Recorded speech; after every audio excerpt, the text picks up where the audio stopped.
여기 레딧에 나온 그래프 같은 것을 보신 적 있나요? 요즘 개발자 취업으로 많이 나오는 것 중에 하나입니다.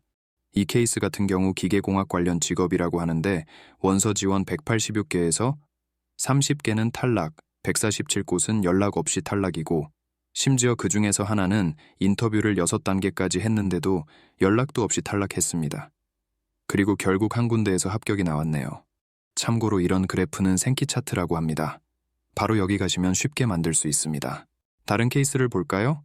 이번에는 프론트엔드와 풀스택 개발자 직업 관련인데요. 467개 중에서 327개에서는 연락도 없이 탈락되고 결국 한 군데만 되었습니다. 여기는 다행히 아까처럼 6단계까지 간 후에 연락을 멈추는 그런 회사는 없었네요. 진짜 너무 쉽지 않네요. 탈락 연락이 온 곳들보다 안 온 곳들이 훨씬 더 많은 건 아까랑 비슷한 것 같죠? 이번에는 1년 전 결과라고 하는데 이렇게 나오네요. 여기도 결국은 100개 중에서 45개는 연락도 없이 탈락을 시킵니다.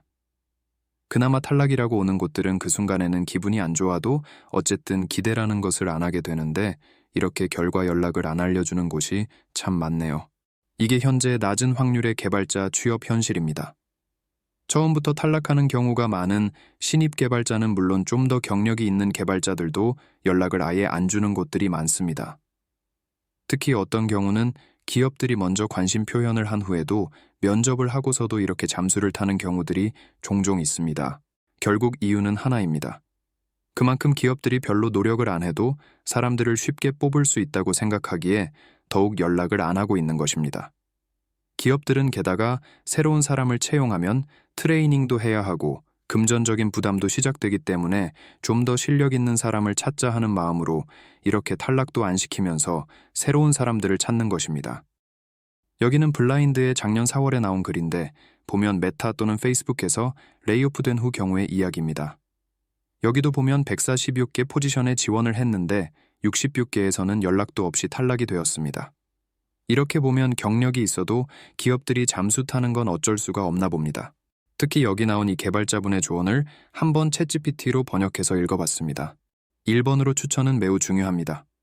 추천 지원의 56%가 1차 면접까지 진출한 반면 일반 지원은 단 6%만 성공했습니다. 2번으로 이전보다 더 많은 무응답. 많은 회사가 지원자를 검토하지도 않는데 이는 지원자 수가 너무 많기 때문입니다. 3번으로 숫자 싸움입니다. 인내심을 가지고 많은 포지션에 지원해야 제안을 받을 확률을 높일 수 있습니다. 4번으로 거절은 큰 의미가 없습니다.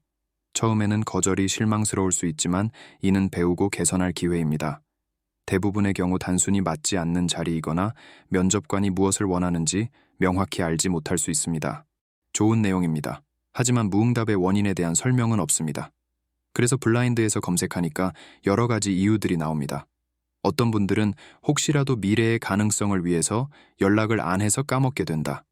다른 분들은 어차피 너무 지원하는 사람들이 많기에 한 명 한 명 다 연락 주기가 어렵다.